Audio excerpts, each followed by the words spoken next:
Diamond হারবারে মরশুমের প্রথম ইলিশ নগেন্দ্র বাজারে এলো 20 টন ইলিশ। 500 থেকে 600 গ্রাম ওজনের ইলিশ কেজি প্রতি বিক্রি হচ্ছে 1200 টাকায়। 1 কেজির বেশি ওজনের ইলিশের দাম 1800 থেকে 2000 টাকা পর্যন্ত।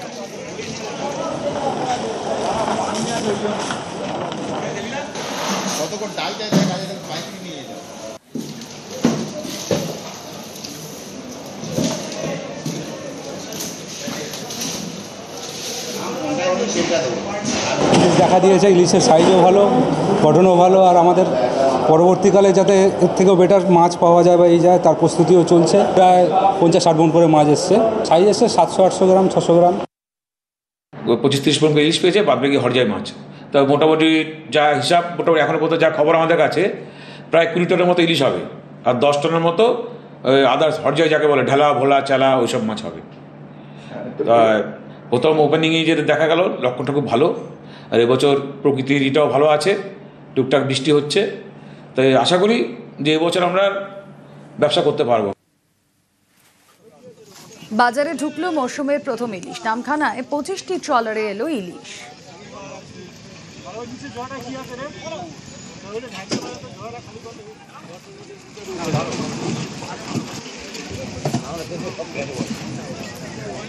এখনও পর্যন্ত আমাদের কাছে যে খবর আছে, আমাদের বিভিন্ন ল্যান্ডিং সেন্টারে যে ট্রলারগুলো ভিড়েছে তাতে প্রায় 25 থেকে 30 টনের মতো ইলিশ আমাদের ল্যান্ড করেছে। তো যা ওয়েদার আমরা দেখতে পাচ্ছি তাতে প্রায় যদি এরকম ভালো থাকে তাহলে কিন্তু কন্টিনিউ কিন্তু এই মাছটা আসতে থাকবে। আগামী দিন, পরশু দিন, তারপরের দিন এ করে কিন্তু একটা ভালো সংখ্যক ইলিশ আশা করা যায়। যে খবরের দিকে নজর রাখবো, জাল আধার তৈরির আস্তানায় হানা।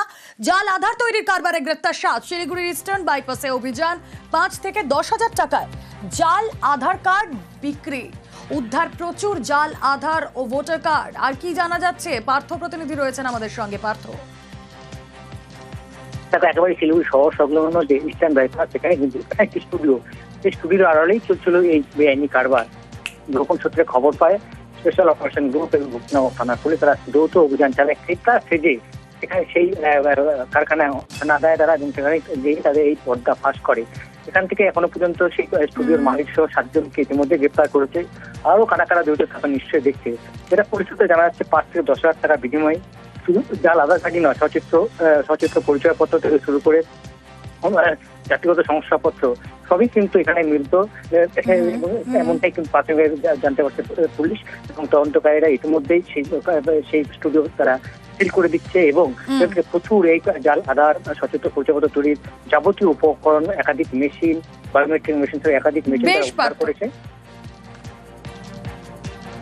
এখন অব্দি কতজন ধরা পড়লো? ইনভেস্টিগেশন চলছে, 7 জনকে ডিটেন করেছি। আচ্ছা, জিজ্ঞাসাবাদ চলবে। আচ্ছা, সিজার হবার আছে। আধার কার্ড প্রচুর পাওয়া গেছে সাহেব? কিছু পাওয়া গেছে, পরবর্তী তদন্ত এখানে এনকোয়ারিটা শেষ হোক, তারপরে। আবারও ভুয়ো সার্টিফিকেট, আবারও সেই দক্ষিণ 24 পরগনা। গোসাবার পর এবার বাসন্তী। ভুয়ো বার্থ সার্টিফিকেট দেখিয়ে কাস্ট সার্টিফিকেট নেওয়ার চেষ্টা করেন এক মহিলা। পঞ্চায়েত প্রধানের সন্দেহ হওয়ায় পুলিশে খবর দেন। ভুয়ো বার্থ সার্টিফিকেট বাতিলে গোসাবার গ্রাম পঞ্চায়েতে চিঠি কলকাতা পুলিশের।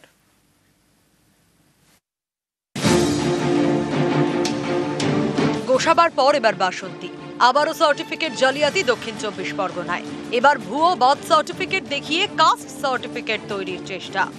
আমার কাছে এই সার্টিফিকেটটা নিয়ে আসে, বললে আমি কাস্ট সার্টিফিকেট করবো। তা আমি যখন সার্টিফিকেটটা দেখলাম যেটা এটা ডুপ্লিকেট হয়েছে, আমার চোখে লেগেছে এটা এডিট করা, সাথে সাথে থানাতে ফোন করলাম, নিজেও কমপ্লেন করলাম। এই সার্টিফিকেটের কোনো সিরিয়ালই নেই। আমি তার জন্য প্রশাসনকে জানিয়েছি, এবার প্রশাসন যেটা ভালো বুঝবে। বাসন্তীর মসজিদ বাটির বাসিন্দা মিনতি ঘরামি। মেয়ের কাস্ট সার্টিফিকেট তৈরির জন্য তিনি পঞ্চায়েত প্রধানের কাছে যান। নিয়ম মতো মেয়ের বার্থ সার্টিফিকেট দেখান। সেই সার্টিফিকেট দেখেই পঞ্চায়েত প্রধানের সন্দেহ হয়। বার্থ সার্টিফিকেটের রেজিস্টার খতিয়ে দেখেন, তাতে এই বার্থ সার্টিফিকেটের উল্লেখ না থাকায় বিষয়টি প্রকাশ্যে আসে। বাসন্তী থানায় খবর দেন পঞ্চায়েত প্রধান। মিনতি ঘরামির দাবি, স্থানীয় একজন 500 টাকার বিনিময়ে তার মেয়ের বার্থ সার্টিফিকেট তৈরি করে দেন। বলছি এটা জাল সার্টিফিকেট, তারপরে ওরা থানাতে ফোন করলো, অফিসারটা আসলো, এসে সব নামটাম লিখে নিয়ে গেল। আপনি এই সার্টিফিকেটটা কোথায় পেয়েছেন? দিল্লির ছাটুই, ও আমার কাছ থেকে 500 টাকা নিয়েছিল, নিয়ে ও করে দিয়েছিল। কবে করেছেন এটা? 14 বছর হয়ে গেছে। গৌতমের বিরুদ্ধে কোনো অভিযোগ করবেন যে সার্টিফিকেট করে দিয়েছে? ও করে দিয়েছে আমি ঠিক জানি না, দিলীপ করে দিয়েছে এটুকু জানি, নাম শুনছিলাম যে গৌতম করে দিয়েছে।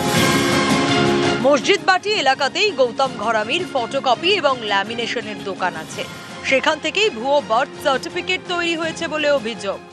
আমি এরকম কোনো কিছু করিনি। দেখুন, আমার দোকান আছে, অনেকে বার্থ সার্টিফিকেট মোবাইল থেকে ডাউনলোড করে আমাকে নিয়ে আসে, আমি প্রিন্ট করে দিয়ে দিই। মহিলা আমার কাছে করেনি, আর আমিও কোনো এডিট করিনি, করে দিইনি। ওই জন্ম সার্টিফিকেট আমার কাছে জেরক্স করেছিল, তখন আমি ওনাকে দেখে বলেছিলাম এই জন্ম সার্টিফিকেট নকল, কিন্তু উনি তখনও বলেছিল যে না, এটা নকল কেন হবে, এটা আমি অঞ্চল থেকে নিয়েছি। দক্ষিণ 24 পরগনার গোসাবায় ভুরি ভুরি জাল বার্থ সার্টিফিকেট তৈরির অভিযোগ। পঞ্চায়েত অফিসে বসেই এই জালিয়াতি চালানোর অভিযোগে এক পঞ্চায়েত কর্মীকে গ্রেপ্তার করে গোসাবা থানা। ধৃত পাঠানখালী গ্রাম পঞ্চায়েতের অস্থায়ী কর্মী গৌতম সর্দার। তাকে হেফাজতে নিয়েছে কলকাতা পুলিশ। গোসাবার পাঠানখালী গ্রাম পঞ্চায়েতে বার্থ সার্টিফিকেট ইস্যুর দায়িত্বে ছিলেন গৌতম। এই সার্টিফিকেট ইস্যু করতে গেলে ওটিপি জেনারেট করতে হয়। ওটিপি যায় পঞ্চায়েত প্রধানের মোবাইল ফোনে। পুলিশের দাবি, কারসাজি করে পঞ্চায়েত প্রধানের বদলে নিজের মোবাইল নাম্বার দেন গৌতম। সরকারি পোর্টালের লগইন আইডি ও পাসওয়ার্ড কাছে থাকায় এই জালিয়াতির সুযোগ পান তিনি। বার্থ সার্টিফিকেটে জালিয়াতি রুখতে এই সিস্টেমের বদল চাইছে লালবাজার। তাদের পরামর্শ, এমন ব্যবস্থা হোক যাতে শুধুমাত্র পঞ্চায়েত প্রধানই ওটিপি জানতে পারবেন। প্রধানের অনুমতি ছাড়া সরকারি পোর্টালে তার মোবাইল নাম্বার বদল করা যাবে না। মোবাইল নাম্বার বদল করা হলেও প্রধানের কাছে ওটিপি যাবে। গোসাবার পাঠানখালী পঞ্চায়েত থেকে ইস্যু করা ভুয়ো বার্থ সার্টিফিকেট বাতিল করার আবেদন করেছে কলকাতা পুলিশের সিকিউরিটি কন্ট্রোল অর্গানাইজেশন। কিন্তু ভুয়ো সার্টিফিকেট বাছাই করা হবে কিভাবে? কলকাতা পুলিশ জানিয়েছে, সঠিক বার্থ সার্টিফিকেটের ওটিপি পাঠানখালীর পঞ্চায়েত প্রধানের মোবাইল ফোনেই গিয়েছে। শুধুমাত্র জালিয়াতি করে তৈরি বার্থ সার্টিফিকেটের ওটিপি গিয়েছে গৌতম সর্দারের ফোনে। এই সব বার্থ সার্টিফিকেটের রেকর্ড পঞ্চায়েতের খাতাতেও নেই। তাই পঞ্চায়েতের খাতায় না থাকা সব বার্থ সার্টিফিকেট বাতিলের আবেদন কলকাতা পুলিশের।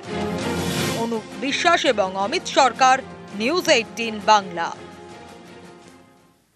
যে খবরের দিকে এবার নজর রাখবো, অনুব্রত মণ্ডলকে ফোন শীর্ষ নেতৃত্বের আলাদা বৈঠক ডাকায় ক্ষুব্ধ শীর্ষ নেতৃত্ব। মিটিং ডাকলেন আশিস বন্দ্যোপাধ্যায়। অনুব্রতকে জানিয়ে দিল শীর্ষ নেতৃত্ব। 25শে জুন বীরভূমে জেলা কমিটির বৈঠক ডাকেন আশিস। একই দিনে আলাদা বৈঠকের ডাক কেষ্টরও। আশিসের ঘোষণার ঘণ্টাখানেকের মধ্যে অনুব্রতর বৈঠক পোস্ট। শীর্ষ নেতৃত্বকে নালিশ জানান আশিস বন্দ্যোপাধ্যায়। অনুব্রত মণ্ডলকে ফোন শীর্ষ নেতৃত্বে। আলাদা বৈঠক ডাকায় ক্ষুব্ধ শীর্ষ নেতৃত্ব। মিটিং ডাকবেন আশিস বন্দ্যোপাধ্যায়, অনুব্রতকে জানিয়ে দিল শীর্ষ নেতৃত্ব।